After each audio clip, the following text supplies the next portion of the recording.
GD का जैसे ही आपके पास टर्न आएगा तो आपको सामने वाले के पॉइंट्स को यूज करके और अपने जो पॉइंट्स हैं उसको मिला के अपने पॉजिटिव पॉइंट्स रखने हैं, बजाय इसके कि आप सामने वाले पे डोमिनेट करें और उसे टीच करने लगें। आपको वहाँ पे टीच नहीं करना है, आपको वहाँ पे डिस्कशन करना है। तो आपको सामने वाले के पॉइंट्स की भी रिस्पेक्ट करनी है। आप उससे एग्री नहीं करते तो उसका भी एक अपना तरीका है, वो मैं आपको बताऊंगा कि आप किस तरीके से उसके पॉइंट्स को, अगर नेग्लेक्ट तो मैं नहीं कहूँगा, लेकिन उसके पॉइंट से अगर आप एग्री नहीं है तो आप किस तरीके से उसके पॉइंट से एग्री ना होके अपना पॉइंट रख सकते हैं। तो ये बहुत इंपॉर्टेंट चीज़ें हैं। तो सबसे पहला पॉइंट आपको जो स्टार्टिंग में लीड करना है वो इसी तरीके से करना है कि अपना पॉजिटिव पॉइंट रखें और टीच ना करें, और अपने जो आपके सजेशंस हैं उस टॉपिक पे उसको शेयर करें और वहाँ से कुछ ना कुछ लर्न करें। कि आप ऐसा शो करें कि आप कुछ वहाँ से लर्न कर रहे हैं और सामने वाले को पॉजिटिव रिस्पॉन्स देख रहे हैं। क्योंकि जो जीडी को ऑर्गेनाइज कराने वाले जो टीम होगी वो ये चीज़ ज़रूर गौर करती है कि आप किस तरीके से रिस्पॉन्स दे रहे हैं दूसरों के पॉइंट्स को। ये नहीं कि आप अच्छा बोल रहे हैं यही ज़रूरी नहीं है, आप दूसरे के पॉइंट्स को समझ रहे हैं और उनको भी कोई रिस्पॉन्स दे रहे हैं, उनको गौर से सुन रहे हैं। तो लिसनिंग स्किल्स भी बहुत इंपॉर्टेंट है वहाँ पे। तो इसलिए ये पॉइंट बहुत इंपॉर्टेंट है, इसलिए मैं आपको ये पॉइंट पहले बताना चाहता हूँ, क्योंकि स्टार्टिंग में सबसे मेन चीज़ यही होती है। आप पॉइंट भले ही कितने भी अच्छे रख लें, लेकिन अगर आप ये एटीट्यूड शो नहीं करेंगे तो बहुत प्रॉब्लम क्रिएट हो जाएगी आपके लिए। तो इसीलिए ग्रुप लीडर बनिए, लेकिन डोमिनेट मत कीजिए। तो सबसे पहला पॉइंट तो यही है, ठीक है। तो नेक्स्ट पॉइंट देखते हैं कि आपको डिस्कशन को फैसिलिटेट कैसे करना है। मेन क्या होता है कि मैंने आपको बता दिया, आपको टीच तो नहीं करना है, अपने आइडियाज़ को एक्सचेंज करना है और आपको बात करने में एंगेज रहना है। आपको रुकना नहीं है, आपको फ्यू मिनट्स जो आपको दिए गए हैं बोलने के लिए, आपको उसमें इन्वॉल्व होके अपने पॉइंट्स को पूरी तरीके से फैसिलिटेट करके शेयर करना है। आपको एंगेज रहना है और ज़्यादा पॉज मत लीजिएगा। और आपको पर्टिकुलर टाइम तो पहले ही दे दिया होगा अपने पॉइंट्स बनाने के लिए जब आपको टॉपिक दिया जाएगा। तो इसीलिए आपको देखिए ये पॉइंट भी यही कह रहा था, goal of discussion group leader is not to teach but to invigorate the group in a self sustaining exchange of ideas. when people show up for a discussion and instead they are taught, they tune out. So the best way to keep people engaged is to get them talking. तो आप लगातार बोलते रहें जो भी आपको time दिया गया है, और ये भी बहुत इंपॉर्टेंट पॉइंट है। तो ये इन पॉइंट्स को ध्यान में रखिए, आपका जीडी डेफिनेटली अच्छा होगा। और ये गोल्डन रूल है, वैसे ऐसे कोई पर्टिकुलर रूल नहीं होता है, लेकिन ये पॉइंट बहुत इंपॉर्टेंट है। आपको सामने वाले का जैसे ही पॉइंट जो भी खत्म होता है और आपको टर्न आता है तो आपको अपने पॉइंट्स के साथ साथ क्वेश्चंस भी पुटअप करने हैं। आपको चीज़ों में क्वेश्चन पुटअप करने हैं, जैसे कि आप कह सकते हैं कि आप सामने वाले से question, what is your suggestion on this point. आप इस तरीके से कुछ भी क्वेश्चन पूछ सकते हैं। आपको ये नहीं कि आपने अपना पॉइंट बोला, पॉइंट बोलने के बाद जब आप सामने वाले पे टर्न अप कर रहे हैं और सामने वाले को पास ऑन कर रहे हैं डिस्कशन के लिए, तो आपको उससे कुछ ना कुछ क्वेश्चन पूछ के ही एंडिंग करनी है। तो ये गोल्डन रूल है कि आपको इस तरीके से बोल के चुप नहीं हो जाना, इंतजार करना है कि सामने वाला बोले। आपको क्वेश्चन पे एंडिंग करें और बीच में क्वेश्चंस भी पूछें, जिससे लगे कि आप सामने वाले को भी इन्वॉल्व कर रहे हैं अपने डिस्कशन में। तो इसीलिए ये डिस्कशन होता ही इसलिए, ये कोई डिबेट नहीं है। तो आप ये छोटी छोटी चीज़ें ही सामने वाला गौर करता है आपके एक्सेप्टेंस और रिजेक्शन के लिए। इसलिए ये पॉइंट को भी आप बहुत ही ज़्यादा गौर करिएगा। और एक डाउट रहता है कि डिस्कशन को कैसे स्टार्ट करें, तो ये भी बहुत आपको एनर्जी और टोन दोनों मेंटेन करनी है। टोन ऐसा नहीं होना चाहिए कि आप बहुत वहाँ पे नेगेटिव लगें, और आप किसी पॉइंट पे अगर एग्री नहीं कर रहे हैं तो आपकी टोन कुछ ज़्यादा लाउड हो। मीडियम टोन होनी चाहिए, सॉफ्ट टोन होनी चाहिए और पॉजिटिव एनर्जी होनी चाहिए कि आप पॉजिटिवली कोई चीज़ को शेयर कर रहे हैं। तो इसलिए लेवल को मेंटेन रखिएगा। अगर आप किसी चीज़ से एग्री नहीं करते हैं, तो किसी भी चैप्टर से एग्री नहीं करते हैं, किसी के पॉइंट से एग्री नहीं करते हैं, तो आप उसका भी बोलने का तरीका है, तो मैं आपको बताऊंगा। तो उस चीज़ को अपने उस तरीके से बोलिए, बजाय इसके कि आप सामने वाले को बिल्कुल ही नेगलेक्ट कर दें। तो डिस्कशन बिल्कुल ही नेगेटिव हो जाएगा अगर आप इस तरीके से बोलेंगे।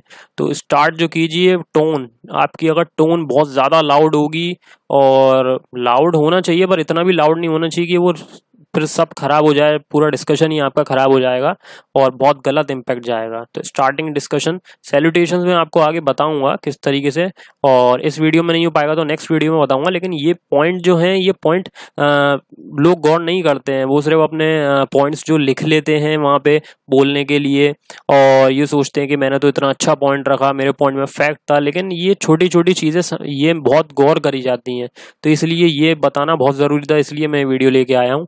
नेक्स्ट जो है बूमरैंग टेक्निक। बूमरैंग आपने भले ही नाम से ना पहचाने, लेकिन आपने देखा ज़रूर है। बूमरैंग आप एक तरीके से थ्रोअर होता है, आपने देखा ज़रूर होगा, वुडन थ्रोअर होता है जिसे आप थ्रो करते हैं तो वो लौट के आपके पास आता है। तो डिस्कशंस का भी जो पूरा स्ट्रेटजी होती है वो इसी तरीके से होती है कि घूम फिर के आपके पास आनी है, भले ही वो एंडिंग के लिए आनी हो या समराइज करने के लिए आनी हो। तो ये टेक्निक आपको इस्तेमाल करनी है। कैसे? जैसे कि मैं आपको बताऊं कि आप देख सकते हैं कि आप ग्रुप में जिस तरीके से राउंड बाय राउंड डिस्कशन चल रहा है और पर्टिकुलर पीस ऑफ टॉपिक के ऊपर बात चल रही है, तो आप एट लास्ट कह सकते हैं what do you think that means. तो आप मतलब इस तरीके से कुछ भी, कोई भी इस तरीके से क्वेश्चन को सामने वाले को पास ऑन कर सकते हैं। या आप एक कह सकते हैं I have some thoughts on it, और but I would really like to hear from the group. मतलब आप किसी थॉट, मतलब आपका थॉट ये है और आप ग्रुप से जानना चाहते हैं कि उनकी क्या राय है इसके बारे में। What do you guys think about, जो भी टॉपिक हो, जो भी क्वेश्चंस हो, उसके बारे में आप यहाँ पे ऐड ऑन करके बोल सकते हैं। तो ये कुछ पॉइंट्स हैं, ये बहुत आपके डिस्कशन को अच्छा बना देंगे। और आपके पास ऐसा भी होता है कभी कभार आप पॉइंट नहीं बना पाते और बहुत कम पॉइंट होते हैं, तो आप अपने एक दो पॉइंट बोलिए और उसके बाद इस तरीके से कुछ भी क्वेश्चन पास ऑन कर दीजिए। तो ये बूमरैंग टेक्निक बहुत इंपॉर्टेंट टेक्निक है। ये छोटे छोटे पॉइंट इस्तेमाल करेंगे तो आपका डिस्कशन बहुत अच्छा जाएगा। चलिए नेक्स्ट देखते हैं रैबिट ट्रेल। रैबिट ट्रेल का मतलब एक तरीके से पॉइंट्स का कोई मीनिंग नहीं है। आप ये मतलब ऐसे पॉइंट जिसका कोई असल में कोई मीनिंग नहीं है, लेकिन बीच बीच में ये लोग इस्तेमाल ज़रूर करते हैं और इनका काफ़ी फ़ायदा भी होता है। जैसे कि मैं आपको बता सकता हूँ कि जैसे एग्जांपल के तौर पे, you know I like something, you just said and I want to see what the group thinks about it. मतलब एक तरीके से ये भी पास ऑन की टेक्निक है, पर ये कुछ सेंटेंसेस होते हैं जो बीच में यूज़ किए जाते हैं, और जैसे कि कह सकते हैं टैक्टिक्स हैं ये डिस्कशन को हाईजैक करने के। आप एक तरीके से पूरा का पूरा जो ग्रुप डिस्कशन चल रहा है उसमें पूरा का पूरा आप एक तरीके से लीडर के तौर पे शो हो जाएंगे अगर आप इस तरीके के पॉइंट्स को सामने रखेंगे और पास ऑन इस तरीके से करेंगे, तो ये आप बहुत इजीली हैंडल कर लेंगे डिस्कशन को, और सबका ध्यान आप पे ही जाएगा और आपको लोग गौर करेंगे कि आप किस तरीके से डिस्कशन को हैंडल कर रहे हैं। तो चलिए नेक्स्ट देखते हैं। एक सबसे मेन चीज़ जो ग्रुप डिस्कशन में देखी जाती है, जो होती है हर डिस्कशन में होती है कि कुछ इंट्रोवर्ट्स ज़रूर होते हैं। कुछ ऐसे लोग होते हैं डिस्कशन में जो बहुत या तो कम्युनिकेशन के चक्कर में या साइलेंट रहते हैं या उनको पॉइंट नहीं बना पाते, कोई भी कारण हो सकता है। तो एक साइलेंस ज़रूर आता है बीच में, उस साइलेंस का फ़ायदा उठाना बहुत ज़रूरी है कि किसी ने कोई पॉइंट बोला और वो नेक्स्ट पे शिफ्ट करा। आपको इंतज़ार ये करना है कि जो कोऑर्डिनेटर है या जो भी जीडी का ऑर्गेनाइज करा रहा है कि वो जब नेक्स्ट बोले जब ही आगे बढ़े। लेकिन जब वो साइलेंस आया है उसके बाद आपको उस साइलेंस को फिल करना है। तो वो जो अवॉइडेंस है उसको आपको एक तरीके से फिल करना है, और आपको उस साइलेंस के बीच में अपना पॉइंट अगर कोई है तो आप तुरंत रखिए, लेकिन आप इंतजार करिए जब बोला जाए। जब ये नहीं कि आप सामने वाले को वो कुछ बोल नहीं वाला है और आपने कहा कि ये तो कुछ बोल नहीं रहा, मैं बोल दूं, ऐसा नहीं होना चाहिए, वरना वो भी बहुत नेगेटिव इम्पैक्ट जाता है उसका। तो ये पॉइंट भी आप दिमाग में रखिएगा।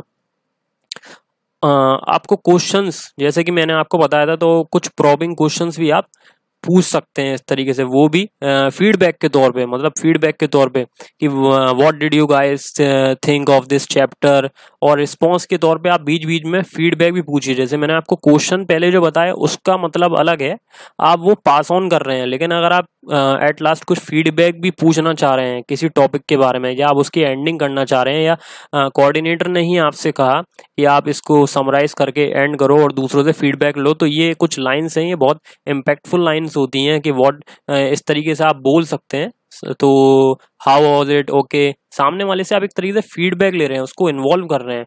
तो ये कुछ चीज़ें हैं। एक्चुअल जो सैल्यूटेशंस हैं, काफ़ी सारे जो कन्वर्जेशन के एग्जांपल हैं जीडी के, वो मैं नेक्स्ट वीडियो में आपको बताऊंगा, लेकिन आप अभी फिलहाल इन्हीं पे फोकस कीजिए। बहुत इंपॉर्टेंट पॉइंट है, एक एक स्लाइड में एक एक पॉइंट का बहुत इंपॉर्टेंट है और हिडन मीनिंग है, तो इसीलिए ये पॉइंट भी इंपॉर्टेंट है, इसको भी ज़रा ध्यान रखिए। फाइनल थॉट ये है कि पॉजिटिव फीडबैक आपने ले लिया, डिस्कशन में एज अ ग्रुप लीडर भी आपने अब आपको शो कर लिया, और लेकिन मेन चीज़ ये है कि आप डिस्कशन को लीड कर रहे हैं और क्वेश्चंस को भी थ्रो कर रहे हैं, तो आपको मेन चीज़ ये है कि आपको डिस्कशन जो ग्रुप डिस्कशन है और ग्रुप डिस्कशन का जो कोऑर्डिनेटर है, वो असल में उस टॉपिक से चाह क्या रहा है। कभी कभार ऐसा होता है कि टॉपिक दे दिया गया और आपने बोलना भी शुरू कर दिया, लेकिन स्टार्टिंग में आप बोल कुछ रहे हैं, लेकिन वो सामने वाला कोऑर्डिनेटर उससे सेटिस्फाई नहीं हो रहा है, आप टॉपिक को किसी और ही वे में ले जा रहे हैं। तो एक ये चीज़ भी आपको ध्यान रखनी है, इसीलिए आपको साथ के साथ ये फीडबैक और ये क्वेश्चंस का कहीं ना कहीं मीनिंग यही होता है कि आप कुछ बोल रहे हैं, लेकिन आप सामने वाले से फीडबैक लेंगे तो आपको पता चलेगा कि आप भी एक फ्लो में मतलब एक करेक्ट फ्लो में चल रहे हैं नहीं चल रहे हैं। तो आपको अपने पॉइंट्स के लिए एलिसिट ऑनेस्ट रहना है और फीडबैक लेने हैं, क्वेश्चंस पूछने हैं और पास ऑन भी अपने तरीके से करना है, ताकि ग्रुप जो है वो एक पर्टिकुलर डायरेक्शन में चले और जो डिस्कशन का एक्चुअल मोटिव था वो फॉलो हो। तो ये फाइनल थॉट पॉइंट भी बहुत इंपॉर्टेंट है। तो इसलिए फ्रेंड्स प्लीज़